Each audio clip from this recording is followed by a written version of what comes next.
Nerd Academy podcast is released weekly at 12 p.m. Eastern Standard Time, available on our website at www.thenerdacademypodcast.com and wherever you listen to podcasts. You can find the Nerd Academy podcast on Facebook, Twitter, Instagram, and YouTube.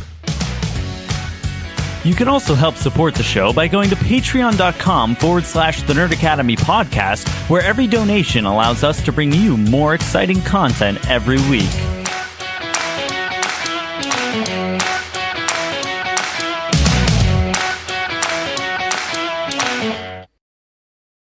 Good morning, class, and welcome back to the Nerd Academy podcast, your source for nerddom news and commentary. I am your host and superior webhead master, and we got some news, and Daredevil is back. The devil's work is never done. Daredevil Born Again is here. First 2 episodes came out the other night. I am very excited to talk about it and talk all about it with our guest, friend of the show, returning contributor, dear friend of mine, former host of Skywalking Through the League and Mile High Cinema. It is the one and only Trey Mitchell. Thanks for having me, Jared. I feel like I haven't been on a podcast in general or any podcast in a while. Jared, can we pause this for 1 sec? I just got a message. Yeah. And we're back. But yeah, no, very excited to have you on, Trey. Like you said, it's been a minute. I was trying to think. I feel like the last time you were on might have been Loki. Maybe Loki. Yeah. Yeah, I thought it was Loki. That's what I was saying the other night. Scotty joined Mitch and I on Pro and Noob. And I was like, Scotty and Trey are the only people who have like interacted with my like comic book cast friends. You know, it's like I have like 2 separate like friend groups and people that I work with where it's like all of the Cape shit is over here with CBC for the most part, and all the Star Wars stuff is with you guys. And Mitch said you guys were on for 2 things. One of them had something to do with Spider-Man, and I was like, I couldn't tell you to save my goddamn life what that would have been. Maybe No Way Home. It might have been No Way Home. That was so long ago. Besides that, it would just be Spider-Man 2 the game, and I'm not the biggest fan of that game. I don't think I would go on a show and talk about it. Yeah, I think you specifically were like, I'm not going to have fun things to say. It's just too short, man. People. It's too short, and I don't think Venom ever works in any story. That's a hot take. I don't never agree with enjoyed it, but Venom. That's a fun hot take. I've never enjoyed him. I know you're a big Spider-Man 3 fan, but I have not enjoyed him in that. I did not like the movies. The last one was actually, I didn't mind the first 2. The last one video. And then I didn't really like him in Spider-Man 3 or Spider-Man 2 the game. I feel like once he kind of comes in it, the game shifts. But it was fun playing as him for 5 minutes. Yeah, that's my hot take, I guess. I like the first 2 Venom movies fine. You know, they're dumb, fun. Last Dance has none of that charm, which is terrible. So disappointing. It's awful. I just can't believe they got Andy fucking Serkis to voice Null, and are like, yeah, like Null's gonna be what like bridges the gap, and we have so much. I'll miss you, buddy. Like, yeah. The thing I'll miss the most about the Venom movies is hearing that bizarre voice Tom Hardy uses. That's like the main thing that I'm always going to be like, R.I.P. King, you know, hey, Venom. Oh, it almost sounds like fucking Adam Sandler, you know, I'm like waiting for like him to run up to Venom and go, Shadow Bay, you know, anyway. Incredible. But like I said, we got some wild news for Avengers Doomsday. Some interesting stuff for the DC universe. But before we jump into all that, and of course, Daredevil Born Again, we got a brief word from our lovely sponsors at Sunday's Bloody Mary.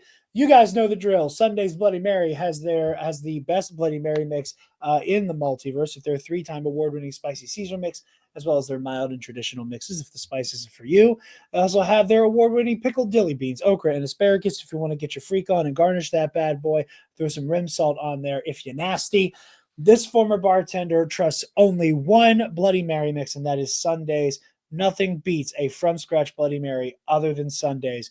And like I said, is the only Bloody Mary mix I like. It's the only Bloody Mary mix that can surpass a from-scratch handmade Bloody. So Go to sundaysbloodymary.com/shop and use code TNAP, TNAP at checkout to get 10% off your order and help out your favorite nerds while you do it. I would like to interject. I would like you to sell me on Bloody Marys as someone who has never had one and doesn't think they look good.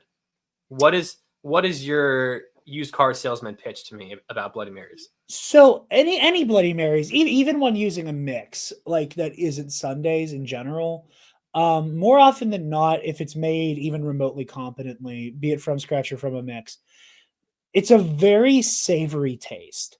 And depending on like your penchant for like heat, which like I know lots of people who love like crazy spicy food, but like don't like a spicy Bloody Mary. I like a nice like jalapeno margarita.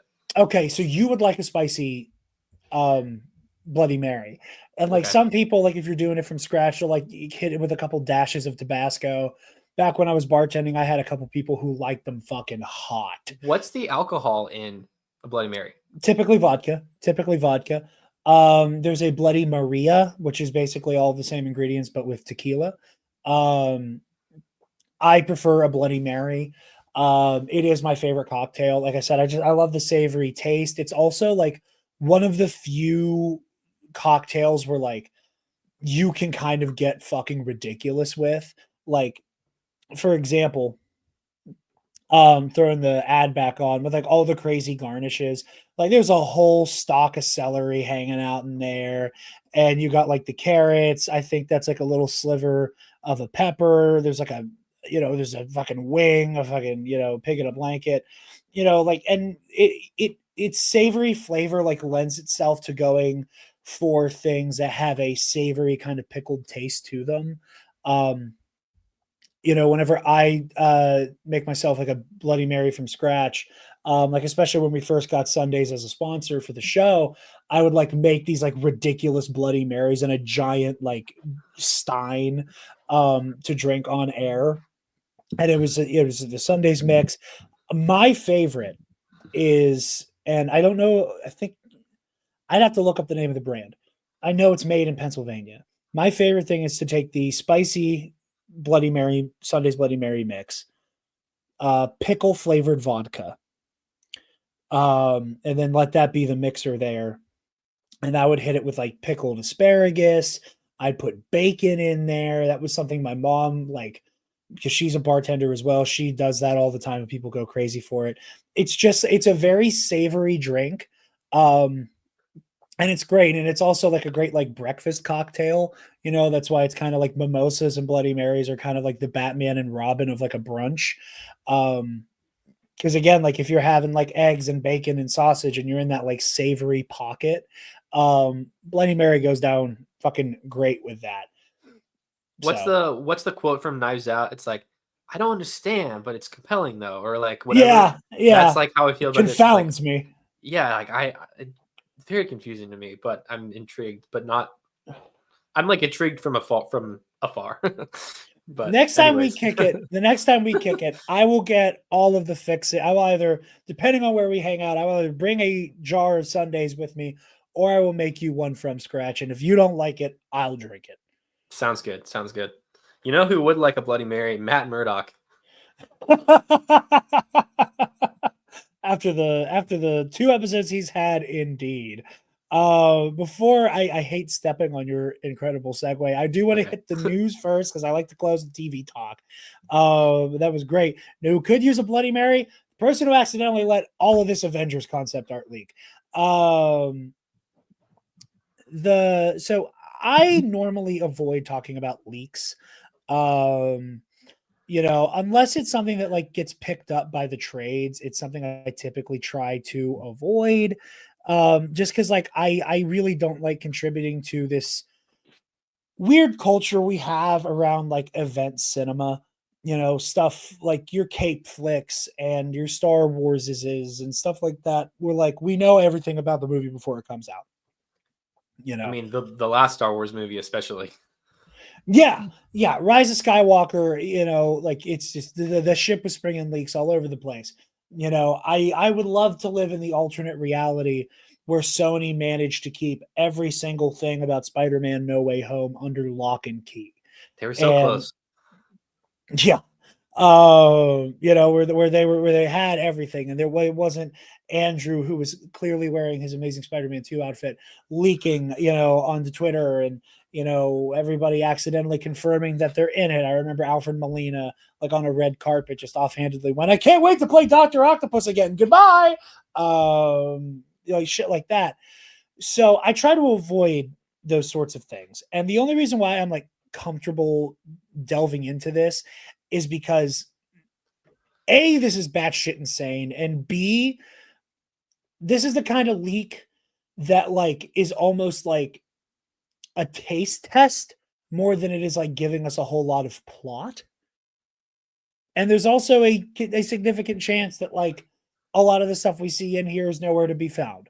One thinks back to Doctor Strange and Iron Man armor, stuff like that. Basically all of the leaks for Multiverse of Madness. Yes. Yeah. It was a lot of like flavor testing. So I want to kind of talk through this over the weekend.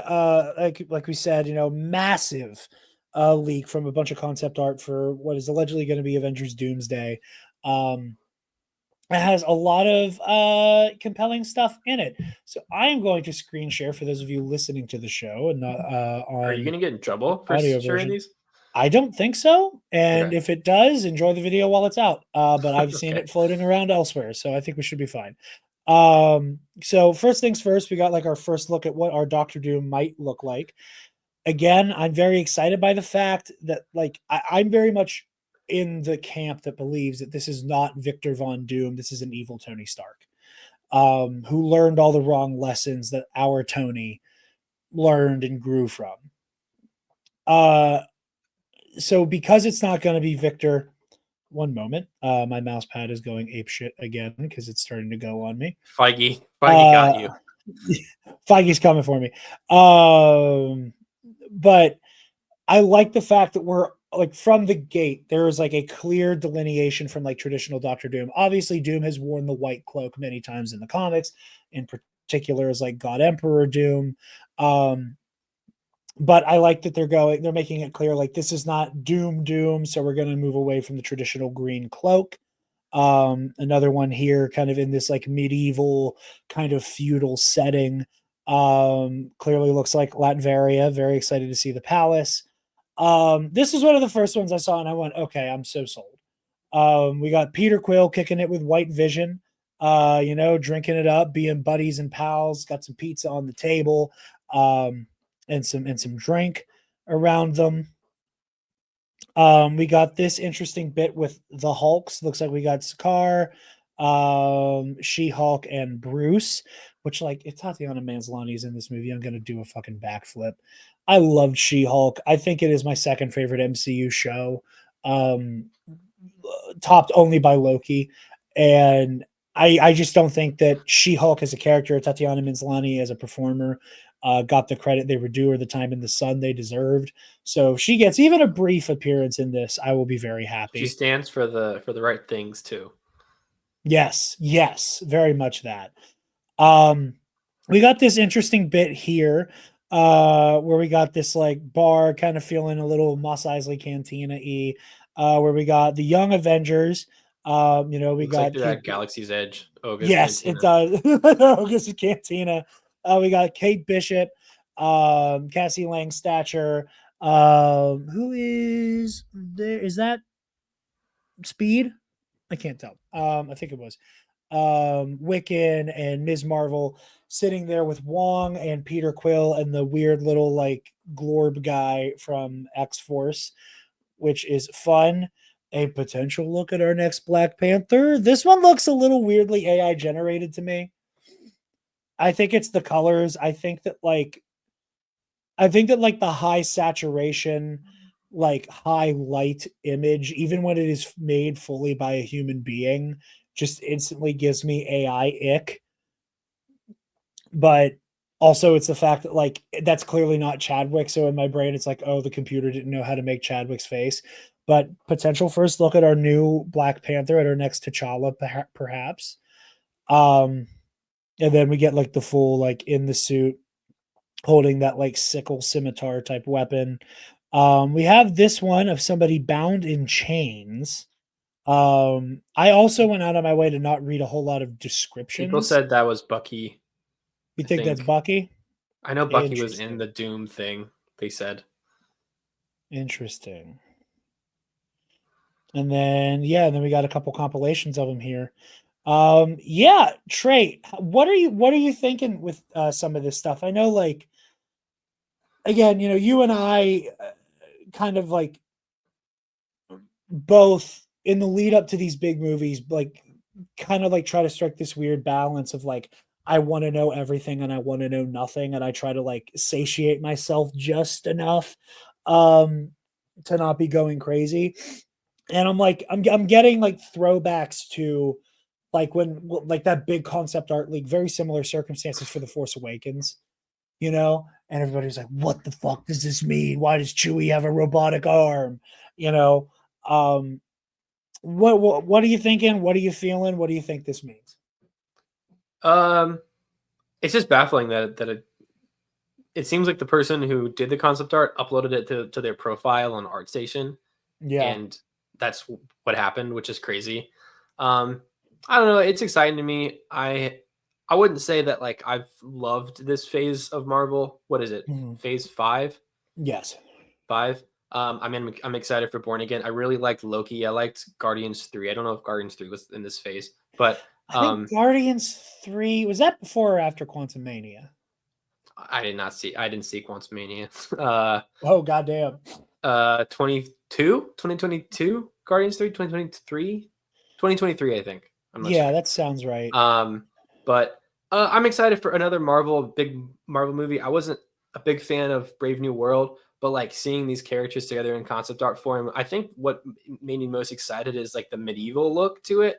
I don't really know much about Doomsday. I'm not like a giant comic book fan. I pretty much mainly have read Spider-Man, Batman, and Daredevil comics. But no, I mean, it's cool. I just hope you don't get copyrighted for that. Like I said, we'll see. I've seen them all over the place. I think we'll be fine. If not, there will be a second version of this episode uploaded where audio only, where this whole version is the whole part of the show is cut out. No, I think that I like the medieval angle a lot, because you see like the stuff in Doom's throne room and the stuff of the Hulks, right? And I was thinking a similar thing, we were talking about this with our mutual friend Alden Diaz, where like he brought up the idea that this could be one of those like everybody similar to like the 2014, 2013, whatever it was, Secret Wars event, where like people are waking up in this like newly forged earth that is this kind of unholy amalgamation of all these different universes, and everything's kind of weird and disparate. So like, over here it might have this like, feudal medieval vibe to it, where Doom, where again, who I think is a fallen Tony Stark, is ruling over Battle World, as again like this like feudal lord, and is like bringing people before him and sentencing them and condemning others. I think that's interesting, especially like that weird sci-fi, again, like very Mos Eisley, very Oga's Cantina picture with the Young Avengers, Wong and Star-Lord. I think that's really interesting because again, like that could very easily be space. It's not unreasonable to think that Wong, cosmically, magically, whatever, hitched a ride to a different planet. It's the Young Avengers being there that I'm like, oh, what's this about? That I'm curious about. How did they end up there? Star-Lord, last we saw him, he was back on Earth. So I'm very curious to see like how we get to where we are with a lot of these, him palling around with Vision. I just really do like the vibe that it feels like by the time we get to this story, the multiverse in some ways may already have been just finally, as though as it has felt this whole time, as it's been on the precipice of it shattering. Like as we're getting towards the end and the end is in sight for the multiverse saga, I remember back to when everything was announced and we were getting everything for the first time, and there was kind of this like 4 quadrants of when will the multiverse crack apart and how much of that is going to bleed into the rest of the MCU. Because at first it was like, okay, over here we know we have a movie called Doctor Strange in the Multiverse of Madness. And we've seen WandaVision and we know that she's doing weird reality bending shit. And we know Loki is going to be like, time hopping, reality hopping. And then we had No Way Home, where we were getting teased and, through leaks and through loose lips among actors and talent, this idea of, oh, everything is coming together here. That it was kind of this weird, like I said, like 4 quadrants of Loki's fucking with the timeline, Wanda's fucking with the timeline, Strange is going to have to put a band-aid on it, and Peter Parker is also fucking with the timeline. And that has all been true to varying degrees. But like, I think we all kind of held our breath for a lot of early phase 4 for like, okay, this is the moment reality caves in on itself and creates something that is, in a very fun way, kind of like an incoherent hodgepodge of different realities. And we are, how many years later, it feels like it's finally happening. And I think that's what has me the most excited. Yeah, that's fair. I mean, all those stories, the multiverse stuff, I think there's been a lot spoken about it. So I'm just excited for a new Avengers movie to come out. I'm not like in love with the Robert Downey Jr. stuff, but I'm open-minded with it. So like, I think the character itself could be interesting. I'm more like kind of the behind the scenes of it. I'm like, it feels a little, to me, it feels a little desperate bringing him back, but like the actual in movie stuff, I think will probably be good. Yeah. So I love Infinity War and I love Endgame. So I'm excited for that to come back again. Russo Brothers coming back, it's like 2 people that break up, they can't find anyone and they just get back together. That's like what the Russo Brothers and Marvel are like. Not mainly the Russo Brothers, because their stuff has not been good. Marvel has still had good stuff, but the Russo Brothers, I mean, they did like what? I think they did Cherry with Tom Holland. They did that Chris Evans Gosling movie. Yeah, it hasn't worked out. So no, I'm excited to see them come back to this, because like this does really feel like a sweet spot for them, that they're like really good in the comic book movie pocket. And I like I said, I am speculative or skeptical, I should say, of the Robert Downey Jr. Doctor Doom stuff. And I don't say this in like a, oh, if my theory doesn't come true, I'll hate it kind of way. If we find out that RDJ is playing a version of Victor Von Doom, like his name is Victor Von Doom, that will put me off. even if it's like a Tony Stark like it has to be Tony Stark. Like he has to be a variant of that, right? Yeah, I can't just cast him as a new character. Yeah, and that's, I think, would be buck wild if he is just Victor Von Doom. That I think would be insane. I think a lot of the people who reacted to it negatively at first, in a very like, I can't wait to tell the world how much I hate Marvel now that it's like not the golden age that we all remember from 2019 and back to 08. I just like, I think like it's the obvious choice for it to be a fallen Tony Stark who's taken this name. And I think that with the multiverse saga, its overarching theme being so rooted in identity, be it the characters who have lived through just tremendous trauma and hardship, reforging themselves and rediscovering themselves, and in some cases, in Wanda's case, losing themselves to it. So much of it has been about grief. So much of it has been about making peace with and moving on from the past, sometimes by fully rejecting it and moving on, sometimes by embracing the past and learning from it in a very Last Jedi kind of way. I think for a lot of our heroes, pardon me, for it to be, there's a version of Tony who is trying to unite them, but under the most, to them, repulsive banner they possibly could, in the name of kind of eradicating other realities to forge a more sacred timeline. And the idea of a Tony who is going like, yeah, like I said, let's build a suit of armor around the world, and nobody listened to me, and Thanos won, and maybe he had to go to a really dark place to defeat Thanos. I think with how much the Iron Man defeating Thanos has become a triumphant moment for like just the iconography of the MCU, paying homage to that moment in Secret Wars where like God Emperor Doom like rips Thanos' spine out, where again it's not this triumphant heroic and I am Iron Man snap moment where it's like, no, it's just sheer brutality. It is sheer brutality as might makes right. I'm going to build I'm not just going to build a suit of armor around the world. I'm going to build a suit of armor around reality itself. And I am the only person who can be trusted to do it. I think that would be really, really compelling stuff. And you could only do it if it is an evil Tony. Yeah, for sure. I agree.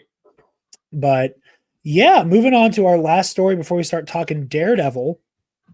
We got some very exciting updates from Zack Snyder and Peter Safran for James Gunn and Peter Safran. I was looking at the headline from Variety. I thought that was a bit.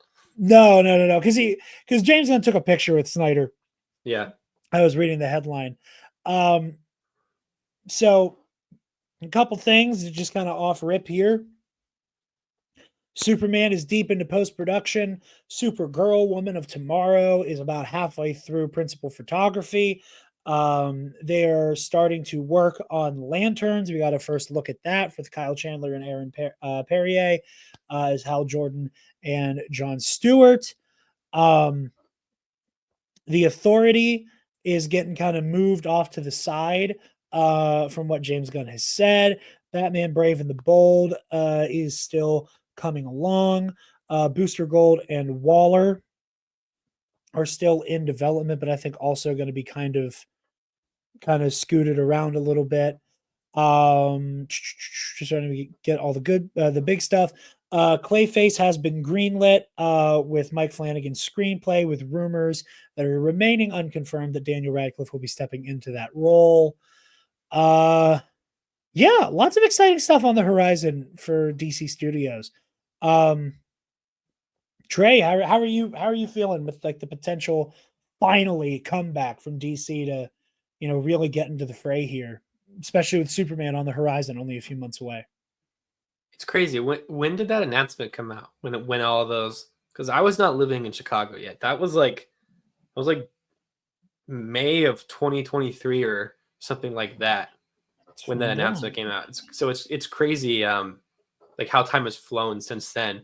But yeah, I'm excited for Superman. I feel a bit of imposter syndrome with it because I have liked the trailers. I don't love the way that I sound like a snob, but like I don't love the color grading choices for the movie. It looks like the Suicide Squad, which like I think the colors work in that movie. This one, I'm gonna have to take some getting used to, mainly for like the stuff in Metropolis, the stuff like when Crypto saves him looks great. Some of the greens I'm just not a big fan of. But anyways, the story, I'm looking forward to that. Lanterns, the picture looked cool. I think that casting's really cool. Kyle Chandler and Aaron Pierre. He was really great in Rebel Ridge, so I just trust him. And he was in Mufasa. That's all I will say. But he was Mufasa. No Mufasa love from my brother. He was also in one of those. Who is the talk show host that has the like people walk out and dance to them? It's anyways, but yeah, I mean, I think it's exciting. Brave and the Bold sounds cool. I'm still curious like what they do with Batman, if they end up doing Pattinson or if they do someone else. That was another thing they did say. It was that very hard launching a franchise. They did say that was like the other thing I was forgetting. James Gunn is like very much again put the kibosh on. Robert Pattinson and Matt Reeves are doing their whole ass own thing over there. Yeah, and I'm very excited because like the lineup here is going to be fascinating because obviously we already have David Cornsweet as Superman. We have 3 Green Lanterns, which is insane to say. We have Hal, we have John, and we have Guy Gardner, all casted, all coming down the pipeline. We have a Hot Girl, we have a Mr. Terrific. We have a lot of these, like we have Superman and a bunch of ancillary characters, plus our 2 core Green Lanterns. But just based on this idea that we will be seeing Damian Wayne, as Batman's Robin in Brave and the Bold. I hope he's played by no one other than the Rizzler. I hate that shit. Someone say that. Big AJ is Batman. Big Justice even. Stop. He would bring the boom. That's my favorite Robin. If you ever say I hope the Rizzler plays Damian Wayne again. Well, okay. What about Big Justice then? I'm slightly more amenable to Big Justice. He's more of a Nightwing, I think. So anyways. Big Justice, a huge Nightwing energy. Oh, yeah. But no, and I'm very interested to see, because we will, by virtue of Damian being there, we have to have a Bruce who is a little bit older. Maybe not quite as old and into his career as Affleck was from the outset. But it still has to be a Bruce who's very well into his career. And I think that is a good move. If you have a Bruce who's kind of coming to the end of the formative years as Batman with the Reeves Bat Penguiniverse doing its own thing there, then you have to go a couple steps down the road and do veteran Batman, which is the best way to delineate them. So I said, I'm very, very, very excited to see what's coming here. Not a whole lot, meat on the bone, but just notes that we know they're working on stuff. Things are coming down the pipeline. They're moving pieces around. Very excited to see. I still want to campaign for Josh Hartnett as DCU Batman. That's the one thing I'm sticking my flag into. You see, you have Josh Hartnett. Alden and I have David Boreanaz. I have to Google who that is. He was the guy, you would probably know him as the guy in Bones. He, to Alden and I, is Angel from Buffy and Angel fame. I mean, yeah, he's old. He's 55. I feel like Batman should be 45. Maybe, ageist. Maybe. I'm ageist. He's ageist for Batman. Yep. But yeah, that's all we have for news. So we're going to jump right into the Daredevil of it all from here. Trey, like I said earlier, you're one of, if not the biggest Daredevil fan I know. One of the biggest, if not the biggest. We both love this character. We both love the series. You have not been blessed by watching the 2003 film with the aforementioned Ben Affleck yet. Look, man, I made a deal with our friend Alden. If he watches The Way of Water, I will watch Daredevil, and he has yet to accept it. So I want to put the pressure on him to watch it. I want everyone who watches this, DM him. No, he has to watch it because he has never watched The Way of Water. Everyone that watches this, DM Alden Diaz and tell him to accept the deal that Trey offered, and that's where we are. Skeet at he will Alden. Hate me for that. Skeet at Alden. Skeet at Alden on Blue Sky. Say, watch Way of Water so that we can all watch Daredevil 2003 together. Yep, that's it. I will join Trey on this. So walk me through, because you and I, so here's actually a funny real world friendship story. Was it a D23 when this was announced alongside the trailer for Wakanda Forever? Yes. So it was the night of a D23. One of my arch nemesis posted it. They're the one who leaked it. Hilarious. So Taylor and I went to visit her family's camp that they do every summer, hung out for a few hours, and we were like, you know what, we got out of there sooner than we expected. Let's go to Dave & Buster's. And we went to Dave & Buster's. It wasn't that night. Famous last words. Let's go to Dave & Buster's. But we went to Dave & Buster's, and I'm just getting notifications the whole time from the group chat we're in, from Twitter, from other things going, this announced. I remember us all riding the high of, they're officially bringing Daredevil back. Let's fucking go. And I remember that night as well, you and Alden at the same time in this group chat were like, Jarod, there's a trailer for Wakanda Forever.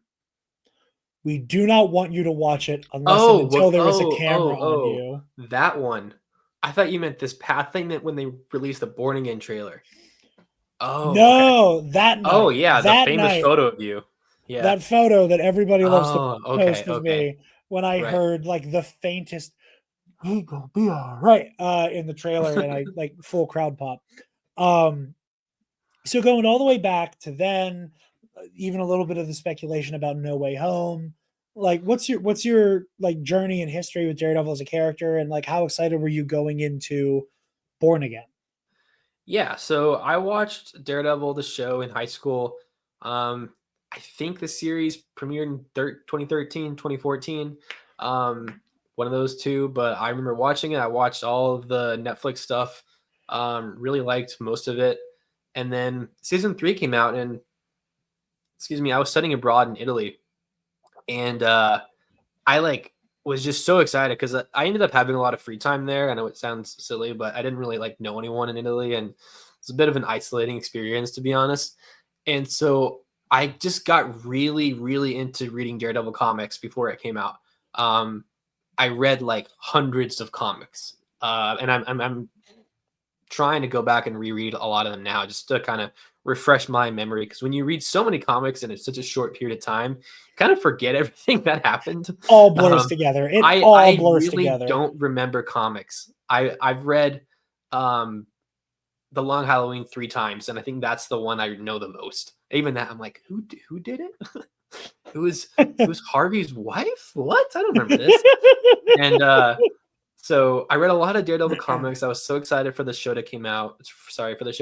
And the high of that to then having the low of it being canceled was just brutal. I was so upset, especially with how it ends. It's season 3 is, Matt's broken and he builds himself back up to be Daredevil again.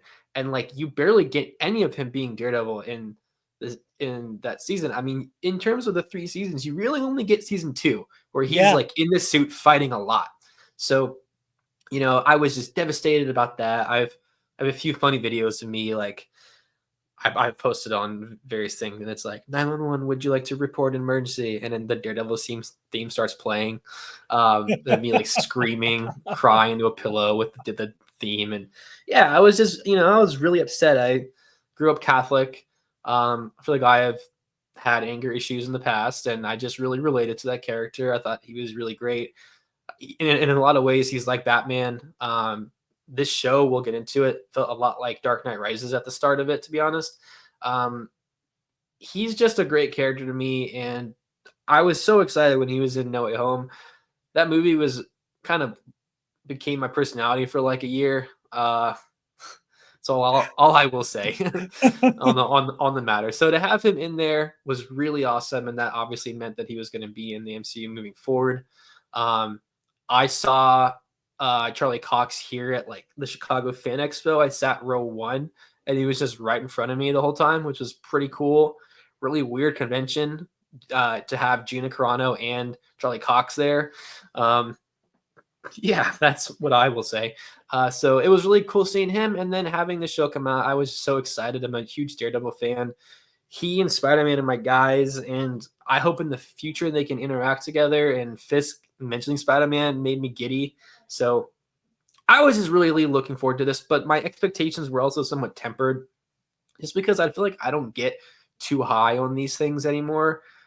Just because I don't want to set something up to be, I don't want to have my expectations so high that nothing can reach it.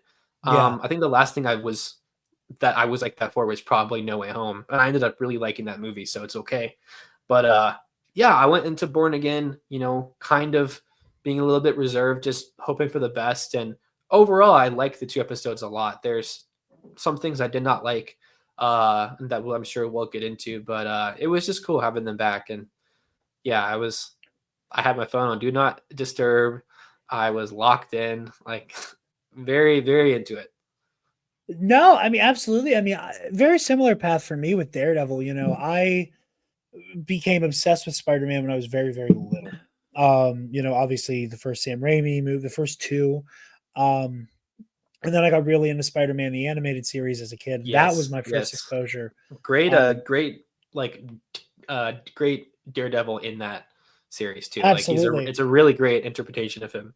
Well, I misspoke. It was the 2003 movie because I was like super into Spider-Man, and my parents were like, "Oh, this is another one of those Marvel movies," and like I was too little to really understand what was going on in that movie.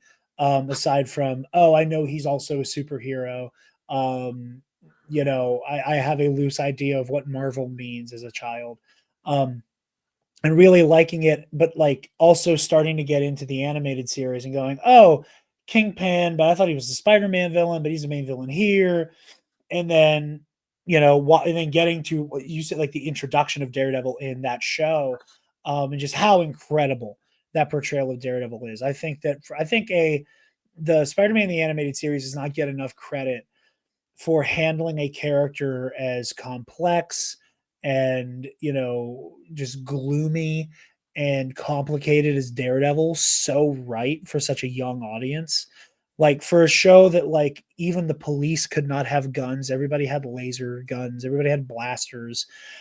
Spider-Man barely hits anybody in that show. He's mostly tackling them and webbing them up because of all of the weird censorship bullshit at the time. And they managed to like just hit a home run on Daredevil of all characters. And I thought that was compelling. And just and loved him from that point on. And obviously I love the show. I was a defender of the movie just because it's so 2003. It hurts and I love it. Such a goddamn good, just schlocky early comic book movie. And then the show came around and I was blown away by it. My whole family loves Vincent D'Onofrio. Like my mom has said multiple times, basically, that like, given the opportunity, my dad understands what she must do if she were to ever meet Vincent D'Onofrio.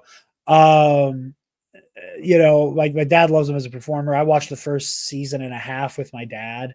My dad to this day will make jokes about getting so angry he compares himself to the Kingpin. Sometimes like, he will make jokes about the car door. He's like, I just want to take him and like that. It's just like a lexicon at a point of bonding with my dad and I that first season especially. I really enjoyed the second season. And I watched all of the Marvel Netflix stuff up to Defenders, and then just it got away from me. It wasn't an enjoyment thing. It was just like I just don't have the time for it thing. And we're getting second and third seasons of Jessica Jones and Luke Cage, and the fucking Iron Fist never went anywhere. And oh shit, now there's 2 seasons of The Punisher, and I haven't even gotten to touch my favorite character of this whole bunch, which is Matt Murdock. And so that was just all floating around. And I never got around to watching Daredevil season 3 until 2020. It was not until very early pandemic I was like, I got a lot of TV to catch up on, and fuck watching everything in order. I'm just skipping right to Daredevil because the world is falling apart and I want to watch Daredevil. And I love the third season. And what you said is absolutely true, Trey. Like, it is that like, okay, like just show me Matt in the suit, show me Matt in the suit, show me Matt doing Daredevil things. And we're back to the Frank Miller, kind of proto get up with the bandana and the sweatsuit. And it was really good. And like you said, like I was exhilarated. Okay, Charlie Cox is back. No Way Home. Like I said, I loved She-Hulk. I loved his portrayal in She-Hulk. I thought it was really refreshing that after so long, and this isn't a criticism, but after so long of seeing the dour, the moody and heavy and Catholic guilt angle of Matt Murdock that is crucial to his character.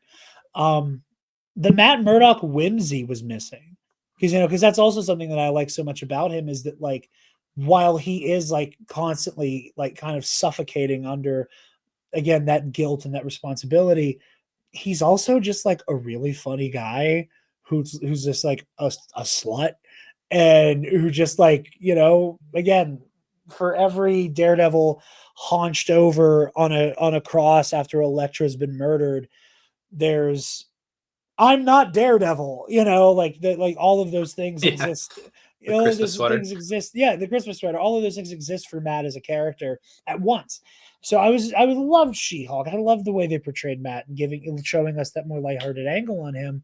So moving into Born Again, I was really excited because I was like, okay, She-Hulk did high flying acrobatics, heightened agility, Daredevil.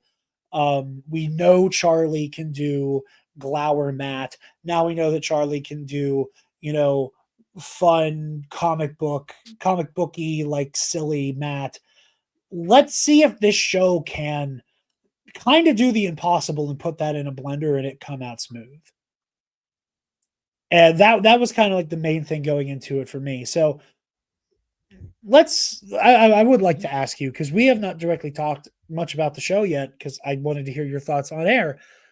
What are the things that you kind of are hung up on in these first 2 episodes before we start? In a good or bad way? It? Good or bad? Like what were the things that were kind of not working for you? I think the opening fight just looks really rough. I think when Bullseye comes in, the stuff inside the building is okay, but then once they get to the stairwell, I think a lot of it looks really weird, and then really just the rooftop stuff looks like a fan film to me. Like when Daredevil jumps and lands and that score is hitting and you're like, oh, we're so back, this is awesome. But then everything after that, I'm like, oh, this is like a CGI rendering of him. It's very dark for a reason, that so you don't really look. I just thought it looked bad, but like it's fine. It's 5 minutes. This show has gone. I don't even know if we can call them reshoots, because like they just redid the whole show pretty much, like 80% of it. So that it's more of like a Solo, a Star Wars situation than it was like okay, let's go back and do some extra pickups and touch this up. For sure. But I mean, and then we Foggy, like that, the worst kept secret on the internet. Like I'm honestly kind of glad that the stuff was a little bit out there, so I had time to prepare myself for it, because if I didn't have the internet and I just was so excited to watch this and he died instantly, it would be pretty hard to process. But besides that, I think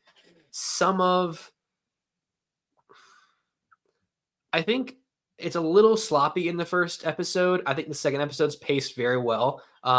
You really build to that final battle, and the way that Matt just screams and it ends, it's good. The first episode had a lot it was trying to do. I still liked it a lot. I think the stuff with Fisk is really interesting, especially to our current political landscape. Like the most on the nose I think I've ever seen a fictional politician be to Trump, I guess. Like it's crazy. It's genuinely crazy. It is less metaphor and illusion. It is kind of just a straight call out. Yeah, I mean, what is this? Fisk can fix it. I'm like, oh, all right. But I mean, the way that 2 ends, really exciting. I thought White Tiger was really good. I just found out that actor passed away, which is really sad. I did not know that. Oh, I knew. Was it Daredevil? I knew an actor passed away. I thought it was a stunt performer, but I maybe no. It's the guy who plays White Tiger. The guy who plays White Tiger. My God, I didn't realize that was he died of cancer in 2023, which also shows you how long ago a lot of this was shot. 2023. Yeah, wow. He died in 2023, so he had everything filmed before that, obviously. So I mean, crazy circumstances this show has been under.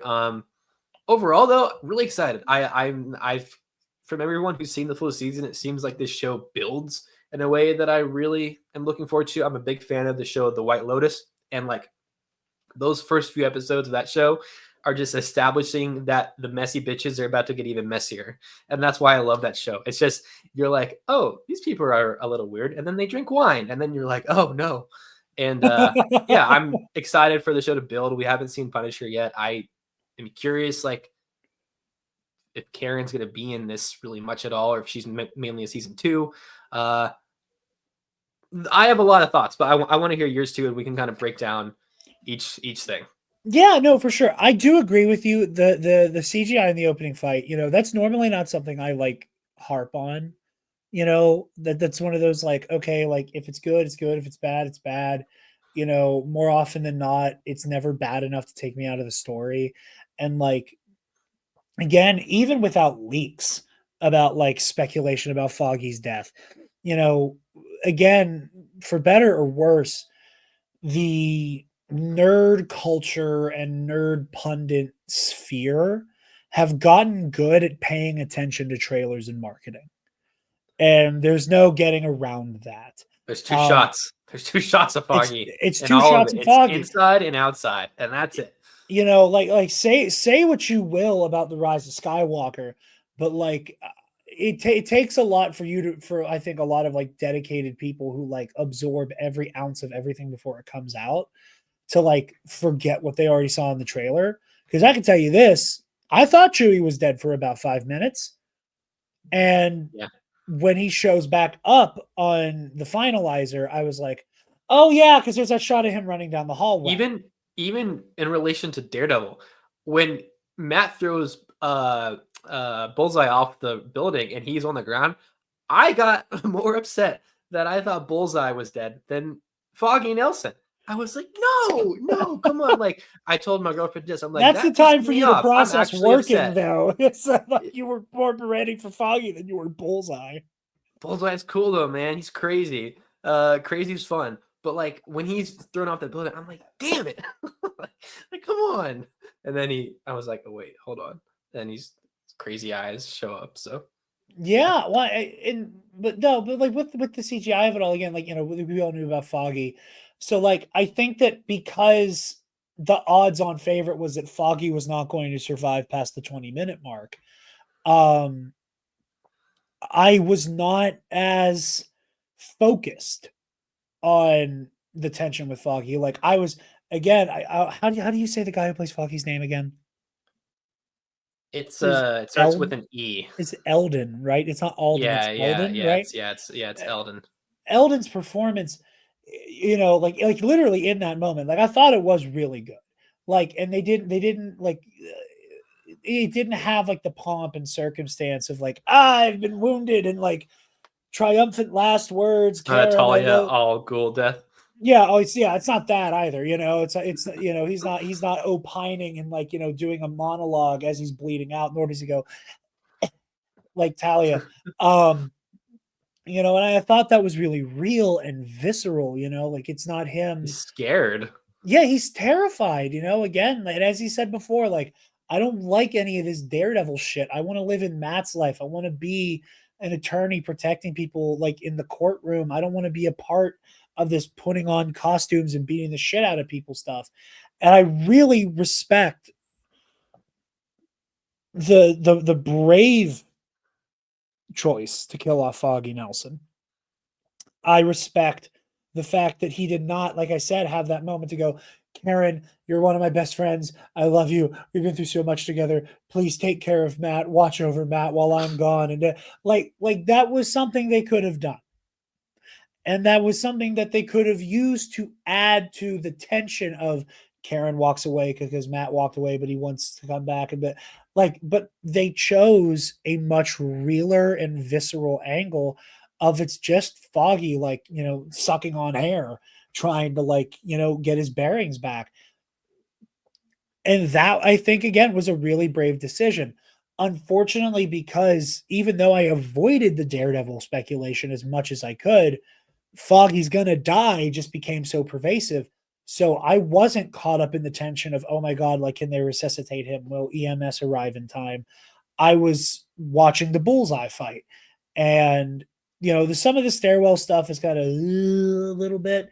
But like you said, he lands and then he just turns into rubber. Yeah. And again, like people do the whole weightless CGI action thing. I typically don't agree with that. But unfortunately, when you're playing with Daredevil and Charlie Cox's Daredevil especially, those fights feel so visceral and so real. Yeah, you can feel every blow land. You can tell that the punches are like 5 feet from their faces. It's still great. Like you still feel it. And that's why that show, I think, sticks out so much amongst a lot of comic book properties. Is this on the ground, nighttime, you can feel the reality of these things. So yeah, I mean, it looks not the best, but I also wanted to say, with the Foggy choice, I heard today that someone involved with the show, the original, before they reshot the show, Foggy died off screen. And so they were just going to have his death be, something that's mentioned. I think having it happen is so much better for the story because you really 100%. understand why Matt is the way he is, why he stops being Daredevil for a year. That affects him, why it really, Froggy died, and then also did Matt and Karen's friendship. She moved to San Francisco, which then I'm like, did Matt hit her up when he was there with She-Hulk? Maybe she's upset about that. But yeah, I'm glad. It's weird to say I'm glad Foggy died, but I'm glad he died on screen in this way. I'm okay with the choice because I think Foggy has kind of done everything as a character that he needs to do. He's been a great friend to Matt. He has been there for Matt when Matt needs him, but he's also kind of brought some humility to Matt in Daredevil season 3 when Matt thinks that he's better alone and that he doesn't deserve friends for Elektra dying. And, Foggy's kind of like, dude, we thought you were dead for a year. Like, do you know what that does to people? And it really kind of, I don't know if humble's the right word to Matt, but like brings him back to reality. And besides that, as a character, I'm like, he got 3 seasons, that this isn't a Batman v Superman thing where who's that reporter guy who dies like instantly? Oh, good God, Jimmy Olsen. Yeah, this isn't Jimmy Olsen. So like we got a lot of Foggy, and also with Karen, like I think it had to be Foggy who died, because if Karen were to die in the show, I mean, I guess she still can, but if she were to die, it would have been in season 3. It would have been the death of Karen Page from the comics. It would have been by Bullseye, and that didn't happen, which I'm glad about. Rip the priest though. Yeah, same. I also think that there's an elegance to it being Foggy, like in terms of it being Foggy over Karen. I think that we've come a long way with comic book storytelling that people had the restraint to go, maybe let's not fridge Deborah Ann Woll. Yeah, she doesn't. Let's not do Kyle Rayner shit with this. And I appreciated that. And she's such a great actress too. Everything she is. She appears in God of War Ragnarok, and I'm like, oh shit, yes, let's go. Yeah, she plays his widow. No, he's her widow. She's dead. So okay, spoilers. But no, and I did like the choice. Again, it was one of those okay, I accept it. Right. I will say, and this is a brief moment of me. I don't even want to say firing shots. It's just my genuine opinion at podcasts and outfits that aren't run by absolute assholes. That Escape podcast that's always that goes viral on TikTok every other week, where it's hat guy. The one guy likes The Last Jedi though, so the one guy likes The Last 1% good. The one guy. Listen, there's no hate, and if they ever want to talk to me, they're more than welcome to. Every time I see an Escape Pod video, I will watch it, and I count that, and what will happen I'll go, wow, one of these guys has a great point, and then they will immediately follow it up with shitting out of their word hole, every time. It's tough too, because they're the kind of guys that the only movies they've watched are Nolan, Tarantino, and comic book movies. Their spectrum for what makes a film good is so limited that you can't take anything they say seriously, because they don't have any real experience with anything but Captain America: Civil War and Pulp Fiction. So, and again, I will say they seem like decent guys. They seem they genuinely care about this shit. They seem like decent dudes. I saw that video of the hat guy crashing out after getting a fucking presser for this show and doing the whole people are going to react to this the way you all reacted to The Last Jedi, and and clearly crashing out because he hated that Foggy died. And I get frustrated when people go, oh, this creative decision upset me, therefore it's bad. I don't know, maybe I just compartmentalize way too much that I can go, I didn't like it and it's bad don't mean the same thing. That was my whole thing with Friendly Neighborhood Spider-Man, was the time loop shit of going, I think this is dumb, but it's executed brilliantly. And that Last Jedi comparison, I really just thought it was going to boil down to they ruined the character discourse. And I was kind of shocked to realize that he was right. That this does kind of have a Last Jedi style framing of like, here is your hero who stands on this like very specific virtue and this very specific code, and everything went to hell. And the moment shit got really scary, they immediately broke the rule. They immediately broke the rule, and people died because of it. And it shattered what looked like an unbreakable group of people who loved each other dearly. And I was surprised because, like, you know, again, like, I really appreciated the fact that the whole onus of like Matt has since retired from being Daredevil is built on the back of Foggy died and he immediately tried to kill Bullseye. Like there was no hesitation, there was no guilt, there was no monologuing about it. It was, I heard the man whose heart I've heard beat more times than I can count go out, and I already have my hands on the guy who did it. Fuck him, throw him. And I gasped when he threw Bullseye, you know, and for a moment there, if like, and like he threw him, and I like for a split second, I'm like, it doesn't matter. Because in my mind, you know, Bullseye, he's like hyper durable, adamantium skeleton, you know, like I'm like, oh yeah, he's fine. But I'm like, oh wait, shit, no, this Bullseye is empowered. Oh my God, Matt, what are you doing? So like, I love that choice. I love that he hung it up, you know, and I think that again, Born Again, I think, was put in an uncomfortable position because they have to choose between, is Matt Murdock in some way retreating and hiding too similar to the third season? And what I love is the difference. Like in season 3, when he's presumed dead and everything that happens in Defenders, he kind of kills Matt Murdock to exclusively be the Daredevil persona. Mm-hmm. Where here he goes, Daredevil tried to kill. Daredevil couldn't save these people, Foggy namely. That means Daredevil is dead. Daredevil died the moment Bullseye's feet left the roof. And I really like that those are two very distinct different things. And what I love about the Batman comparison you brought up, because they are very similar, you know, it's the, you know, Daredevil does have powers, but they're weird and nebulous, but the like not super powered guy who kind of just goes at it with fists and a lot of like pent up internalized trauma that is like them blaming themselves for everything wrong with the world. And where you do get the whole like, you know, Bruce Wayne is the mask that Batman wears analysis.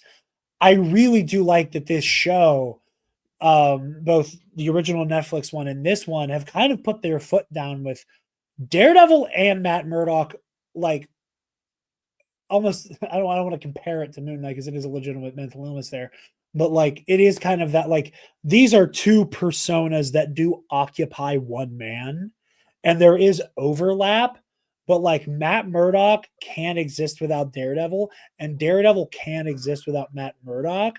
But like Matt as a person is at his best when those two identities are in concert with each other fully. Yeah, I think if Matt just got a really good gym routine, he maybe wouldn't need to be Daredevil. Like if he just like really got into boxing, he could probably like maybe not be Daredevil because he's already being a hero in his day job. Like he sees White Tiger, he doesn't see, that's stupid. He hears White Tiger needs help. Basically says, I'll represent you for free because I sense your heartbeat and I sense things are happening to you. You're being assaulted by cops. Yeah. And he's being a hero. Like he wants to help people as Matt Murdock, where when the Dark Knight Rises starts, Bruce Wayne is just being a hermit in his house. And I think that's the difference here, is especially with the Batman stuff. It's like Bruce Wayne is a lot more of a persona for Batman to me than I think Matt Murdock and Daredevil are, pretty much like you said. Yeah. Charlie Cox is also just so good as both. Like he's so good as Matt Murdock. He's so charming. You know, when he goes on that blind, that's a bad joke. When he goes on that blind date, did they do that for a reason? So that when people talk about it, they say Matt Murdock went on a blind date. And then go, I hope so. Assholes like me. I hope when they were typing away, they went, ha ha ha ha ha. But yeah, when he goes on that date, He's so charming. I'm like, if I thought I was going for work and then it turns out that it was a date, I'd be flustered. Like I gotta mentally prepare for that thing. And he's just like, oh, okay, you want to have coffee? I mean, listen, that is so true to form. Like, I saw some people being like, "Oh man, like Matt doesn't even have his like Riz anymore," and I'm like, "You're fucking wrong." It's I more don't know a riz than I've ever single, had. I don't know a single human being who walks this earth who could be sent to what they think is a work meeting, but is actually a haha blind date, and go and like throw their hands up in the air and recover that quickly, that competently. Maybe I don't know a just Michael single other McCoy. person on the planet. Like this is a guy who fucked a Hulk. Okay. And I can tell that this is a guy who fucked a Hulk. With regards to the first episode, beyond the foggy stuff, I must say, one of the few takes, because and again, I would do want to say I was very positive about these first two episodes. I very much enjoyed them. I am very excited about where the show might be going. One of the criticisms I saw going around was like, it feels like the first episode itself could have been a season of television. I mean, Fisk becomes mayor in like 30 minutes, And which I'm honestly happy about because that's what we knew what was coming. Like we knew that was going to happen. yeah, and I mean, and that also begs like a really weird question that we don't have time to ponder. Eli put up with me having like a 40-minute long like existential crisis about the concept of continuity and canon on our Friendly Neighborhood Spider-Man review. But like here specifically, I went like, okay, so Fuck is gonna die, Fisk is gonna be campaigning to become mayor. And I was like, okay, surely like the first two episodes are Foggy dies, and in the second episode, Fisk will become the mayor. And I was stunned that it happened so quickly that like the first episode is just this series of time skips. Yeah. Like it that shocked me. And I love the angles that they're taking with Fisk. Again, obviously the Trump parallels are just naked. It's completely unsubtle, and I think that's okay. I love the way that it's just a lot of people who just feel like they have no other option than to go, yeah, I know he's a violent criminal. I know he's a piece of shit. I know he's a crook. I know he's a fraudster. But like, what are my alternatives? More of the same. And you want to grab those people and shake them and go, do you fucking hear yourself?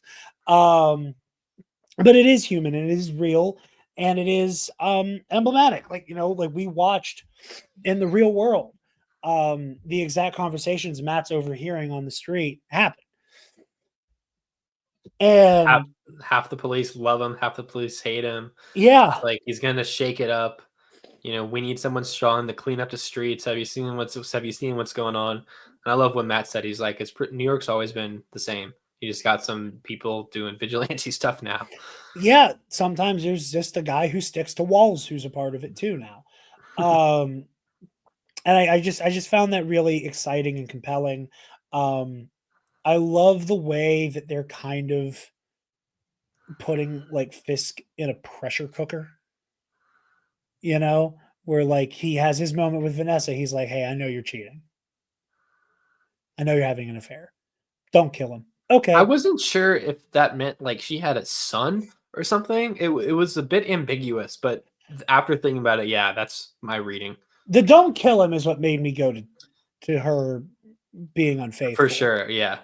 And because what you also see is that in the next episode is that his knuckles are bloody. I see. But we didn't see him become violent. So I love that they're like, it's still in there, but like his knuckles are a little banged up. So like maybe he just beat the shit out of a guy. Which by Kingpin standards, he's a peaceful dove. Like it's not decapitating somebody with a fucking car door, or like picking a grown man up by the scruff of his neck and just going, white rabbit in the snow. When I was a child, Mr. Murdoch, whatever. So I think that's really interesting. And I think we're obviously building towards a violent outburst from Fisk. My only hope is that right now we have two comic book TV shows that have amazing like Trump analogs in them. We obviously have what we're talking about now with Wilson Fisk, Kingpin in Daredevil Born Again, but we also have Homelander and the boys. And I really hope that they don't do the same exact thing where they kind of just go all the way in on I could shoot somebody on Fifth Avenue and I wouldn't lose any votes. Like, I really hope this inevitable violent outburst from Fisk is not something that happens publicly and then everybody goes, yeah, fuck it, he's been doing great. Like they do I with think he would only have to happen to like Daredevil. Like he would have to do it to he would have to Daredevil, do it to a vigilante. Yeah. if he does it to the people of New York, New Yorkers are very much like we are united by the fact that we are New Yorkers. And if he messes with one of us, you mess with all of us. Yeah, for sure. Throws a tire iron at the Green Goblin. Great scene. But yeah, and I will say, like, in terms of Kingpin, and this is more so in the second episode, there's kind of like two avenues of portrayal for Kingpin. And D'Onofrio has taken the road less traveled. And I think because of the way D'Onofrio has done Wilson Fisk, I think that it has dissuaded other people from trying to follow up on that portrayal, where he feels almost Shakespearean in the way that he speaks. Like, he does not speak like everybody else in the room. It's a very bold way to go with him because it almost doesn't work, but it does. Yeah, well, but like in most other things, like, he's always opining and he's so reflective and he's monologuing and he's like quoting much more history. of like a New Jersey accent, like Sopranos type guy. Yeah, like the Sopranos guy who's like also like very well read and is constantly quoting things at you. Whereas like every other portrayal of Kingpin, has always kind of leaned on like, yeah, like I'm a scumbag and I get away with murder every fucking day and my ego is massive and I'll monologue at you. But like my monologuing at you is just a slightly more super villainous version of me just being a mob boss, like the mob boss of all mob bosses. Where normally D'Onofrio's Fisk, even in like Echo, is very like verboten in a way that he typically isn't. And I've been so compelled by the fact that this Fisk has not felt like that. It's like there's a dash of that again, like flowery language, and he's monologuing and he's quoting things, and he's in control of every situation in every room that he's in. But like, there's also moments of him speaking like a normal person. And he laughs, he smiles, and it's twice that it's ever happened. It's so fucking it's a little unnerving. Unsettling. Yeah, it's not. I don't like it. And there's a part of me that. Sorry, what were you saying? Oh, you can finish, and then I'll get my thought in. I was just saying, like, I feel like we're building towards like the pressure cooker going off and Fisk flying into a rampage is inevitable. In the same way that I feel like Fisk is kind of putting on airs, that he's trying really hard to just do the like, do you see how easy it is to fill a pothole? And we're doing it right now. And I am speaking like a normal person to my aides and in the public. But I'll be honest, I appreciate that. Like, if you can fill a pothole, nice, do it. You can cut off as many people's heads with also, the car doors. Giant pothole. Did like the Hulk land there? Like that's not a pothole. My headcanon is that is left over from the fight with Spider-Man and Doc Ock on that bridge. Okay. That is my headcanon, is that is a Doc Ock tentacle in the ground. But like, I feel like at the same time that he finally snaps and explodes and the real Wilson Fisk comes flooding out, we will get back to when I was a boy, the rabbit in the snowstorm. I am the monster who's watching over this city. Like, I feel like we will get back to like monologuing, like verboten Fisk, and not like a normal guy who's like, hey man, fuck you. Like, I'm trying to do a thing here. But anyway, what were you going to say, Trey? I think one of my issues with these first two episodes too is like how they handled what happened with Fisk and Hawkeye and Echo.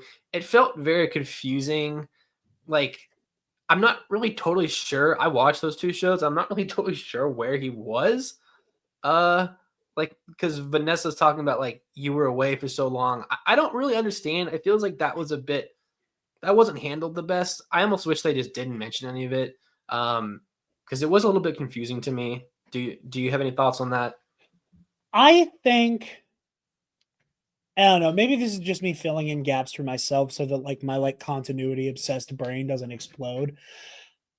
I think there's something to be said for the idea that like Fisk gets shot in the face by Echo at the end of Hawkeye, goes into hiding to recover, to track down Echo, to get that like crazy like cybernetic eye that he uses. You know, and in that time he's gone for a while. And during that time, you know, Matt and Karen on and off again. That's not unusual for them. Maybe during that time is where Matt shows up in San Francisco, you know, because he's like, you know, getting a new proto suit with like the ketchup and mustard suit, you know, nails She-Hulk, comes back. He and Karen are adults and goes, hey, like while we were on a break, I did kind of sleep with the Hulk's cousin. That's crazy. Yes, but they do have a really good practice out in San Francisco that like I kind of really like that, and that's my like that's the way I'm connecting it. Is if Karen went to San Francisco, I'm like, surely they talked about Matt sleeping with She-Hulk. Do you think Karen works for She-Hulk now? I would like to think she does. Okay, I haven't thought about that until you mentioned that. So that's, I mean, that's weird love triangle, but yeah, weird love triangle. And again, I just like the idea that like Karen or She-Hulk. I don't know. I don't either. I truly don't either. But like, I love the idea that like it's just like, oh yeah, we were on a break. I slept with She-Hulk, and Karen's like, you know, how many times has this happened between us where like we kind of put things on the back burner and then come back to each other and da da da da. So then Foggy dies after She-Hulk takes place. We assume, because there's no way he would be like that if Foggy. There's no way he. It's a year later and he's like.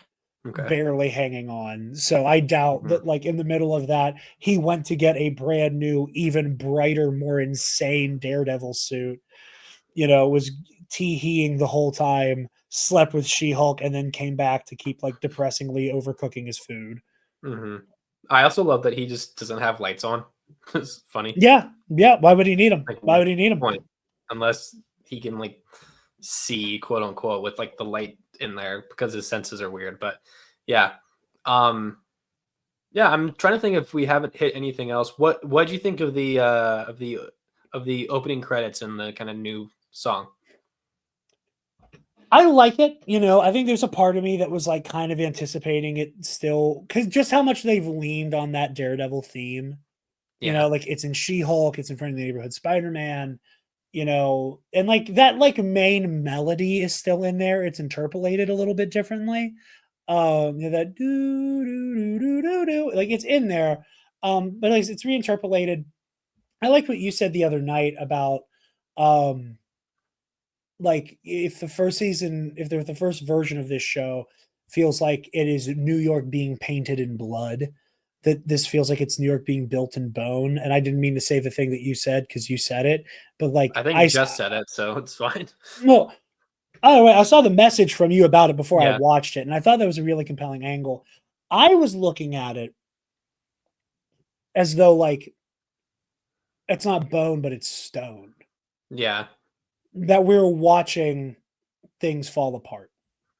And like, because again, the show opens with this ride or die friendship has been the like 3-person friendship has been annihilated. Foggy is dead. Matt doesn't know what to do with himself, and he shuts Karen out. And by the time he's ready to let Karen back in, she doesn't want to be a part of it, and she fucks off. It's like that's falling apart. The people of New York feel like the city is falling apart. So they are like, okay, we need to do something crazy, make the Kingpin the mayor. And while Kingpin has now gained more power in like an official, legitimate way than he's ever had, he's falling apart because he's losing Vanessa. And it's all a matter of time before Mayor Wilson Fisk falls apart and gives way to the Kingpin. And Matt, and I love that that it's the city falling apart, Kingpin falling apart, the Daredevil mask falling apart, but it all ends in the Stones reconfiguring into a full, standing, tall, and proud, billy clubs in hand, Daredevil being rebuilt, being, born again. So I like the idea that it is stone and like all of the kind of like symbolic imagery that comes with that.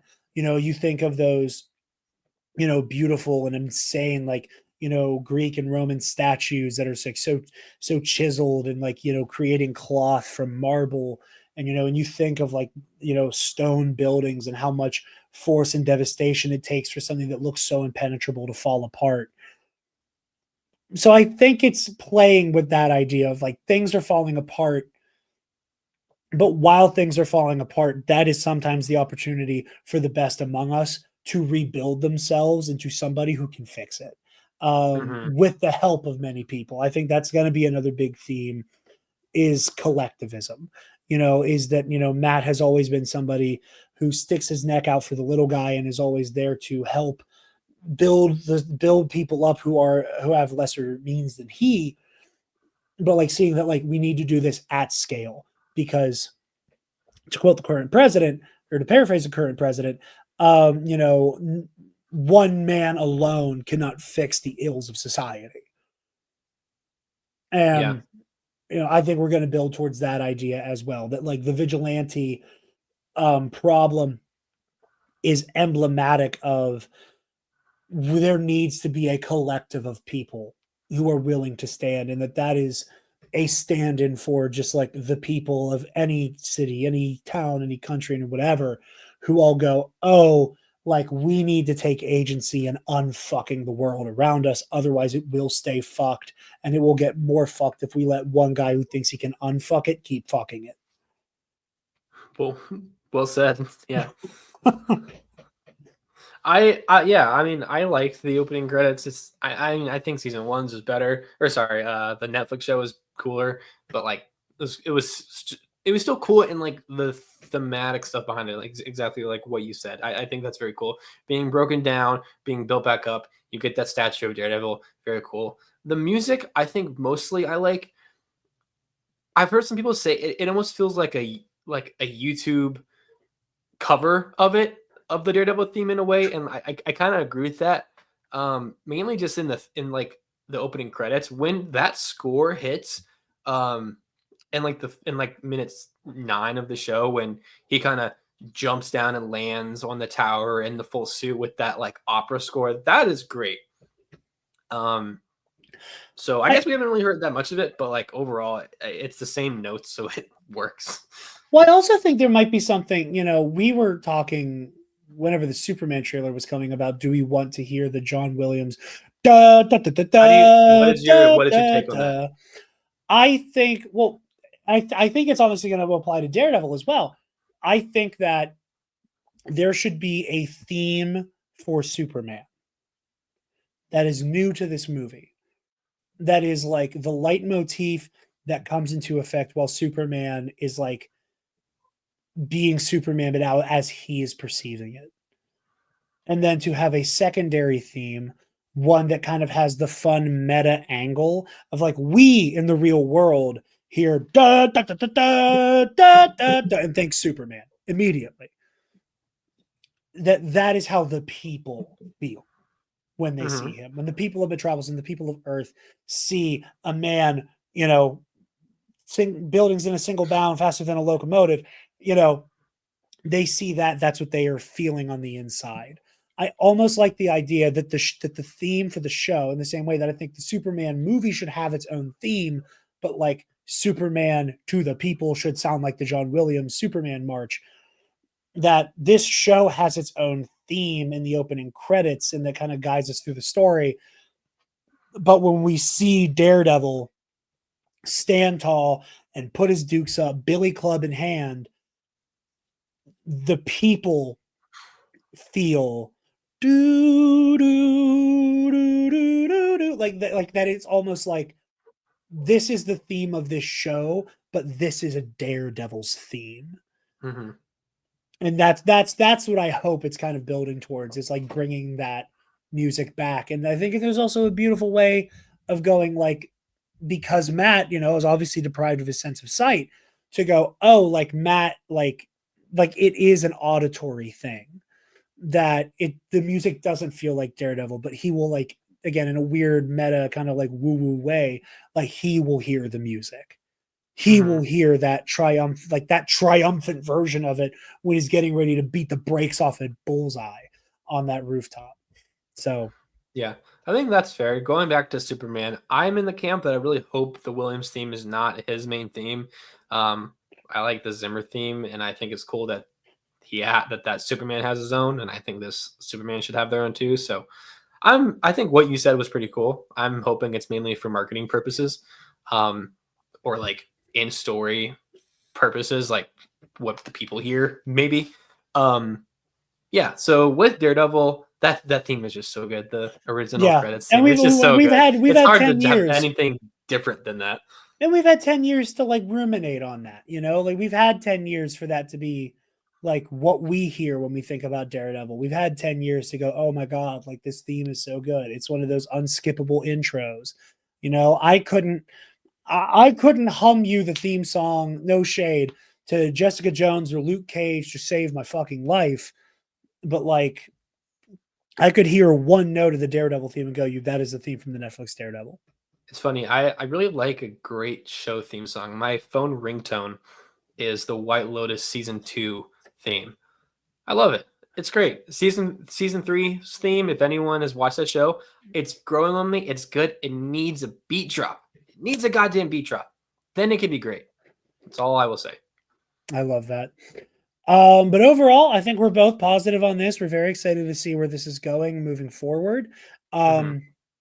You know, like you said, the people who have seen the show or the season in its entirety, as of now, have talked very highly about how it's going to ramp up and it's going to go and it's going to hit the ground running here soon. So I'm very excited to see what comes next. But I think that's all we got for this one.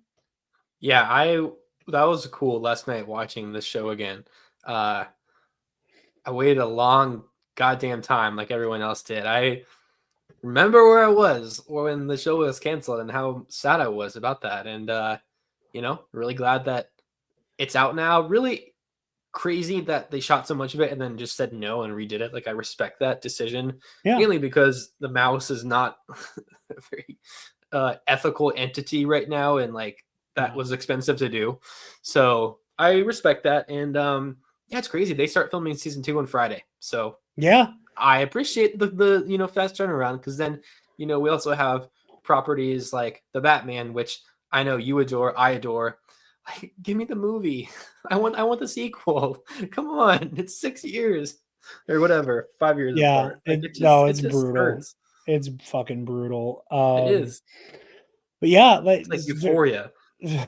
No, actually, I take that back. That's just not even. That's derogatory. I don't. I'm sorry, Matt Reeves. I love the Batman. I don't really care for Euphoria. Season 1 of Euphoria was good. 2 was wild. Never seen a second of it, but yeah, like I said, very excited to see more of this show. Trey will be back on to talk about Daredevil here and there. Very excited for all of that. So you can expect that coming down the pipeline in terms of housekeeping around here. Season 5 of the Versus series is going to be wrapping up here soon.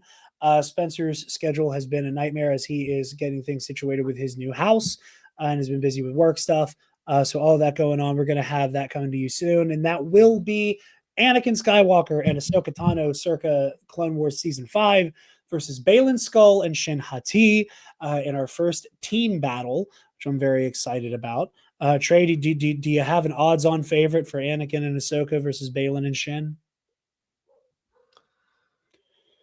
I will go with Anakin and Ahsoka. I was trying to figure out something funny to say, but I don't really have anything funny to say about that. So fair. So keep your eyes out for that. I was trying to sneak Rio Durant in there somehow, and I just blanked. So tell me when Rio Durant's in the verses, and I'll tune in. Yes, it'll be Rio Durant versus Kazdan Paratus from The Force Unleashed, Battle of the Many Armed. Sure, but he said sure because he's been very anything for Force Unleashed, which is fair. I don't expect anybody other than me and Buck O'Brien to. Tune into the Mitch 692 channel. This episode will likely be coming out on Sunday. What date is Sunday? This will likely be coming out on Sunday the 9th. So tomorrow, when you're watching this, when it comes out, Mitch and I sat down with friend of all of ours, Scotty Jarod from the Bombad Cast, to talk about Neon Genesis Evangelion, because Scotty decided to watch the show and joined us lowborns over there to talk all about Evangelion and how it is bad. So be sure to check that out. Ionized Bastards is in its third and final season with 3 episodes out. Hopefully we're recording the next one in a couple days when you're watching this. So the wheels have fallen off for the Bastards, and I don't know how we're going to get ourselves out of this one. So stay tuned to see if the galaxy does not get destroyed. So check that out. All remaining systems on YouTube. And there's an Epic Confrontations 4-person teams match coming out very soon with a very unique match type that I enjoyed a lot. I look forward to Eli doing more matches like this. It's been a long time coming with scheduling difficulties and real life stuff just popping up for everybody intermittently. So it was a labor of love to get it done. So I hope you guys enjoyed that match. And like I said, stay tuned here for more Daredevil Born Again conversations. So with that, Trey, where can the lovely people find you, my friend? Please don't find me. Don't find Trey. If you want to find me, just find me on Letterboxd at Film Trey. Please don't follow me anywhere else, though. Social media is terrible right now. The world's a mess. Just enjoy yourselves. That's all I have to say. Valid. Unfortunately, I'm not as smart as Trey, so you can find me everywhere at Dark Jedi 2552. You can find the Nerd Academy podcast everywhere at Nerd Academy Podcast or Nerd Academy Pod, or just searching up TNAP. You can also listen to the show on Apple Podcasts or Spotify. Thank you to our $10 patrons, Elonix, Jonsk, or Paco, and Ray Clausen. Thank you for your support. If you'd like a shout out at the end of every episode, be sure to subscribe at the $10 tier. At the $5 tier, you get access to our massive back catalog of Patreon exclusive shows, including Heroic History 101 and our Star Wars Versus series. But thank you very much to all of you for watching and listening. Like, comment, share, subscribe, do all that jazz. Thank you to Trey for joining me to talk all about the first 2 episodes of Daredevil Born Again. And we will be seeing you guys very soon. Class dismissed. Stop! Move away from the cookie jar.